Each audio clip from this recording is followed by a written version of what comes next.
Start. मैं Lillie हूँ। Lillie का फूल 6 पंखुड़ियों के ग्लास नुमा बहुत खूबसूरत रंगों में होता है। मैं गेंदे का फूल हूँ। इसका रंग नारंगी और पीला होता है। इस फूल के हार और गजरे भी बनते हैं। मैं गुलाब हूँ। गुलाब फूलों का बादशाह है। गुलाब सुर्ख, सफेद और पीला मुख्तलिफ रंगों में होता है। Very good. मैं हूँ सनफ्लावर। सूरजमुखी का फूल बड़ा होता है जो सूरज जैसे शक्ल रखता है। मैं कवल का फूल हूँ। कवल का फूल हमारा कौमी फूल है। ये फूल बहुत खूबसूरत है। पानी के अंदर या गहरे तालाबों में इसका पौधा होता है। मैं हूँ आम।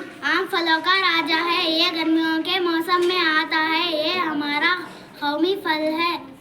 मैं सेब हूँ। सेब लाल रंग का होता है। ये दिल को ताकत देता है और चेहरे का रंग निखारता है। मैं हूँ जाम। जाम का स्वाद मीठा होता है। जाम खाने से विटामिन सी और फाइबर मिलता है। जाम बीपी को कम करने में कंट्रोल करता है।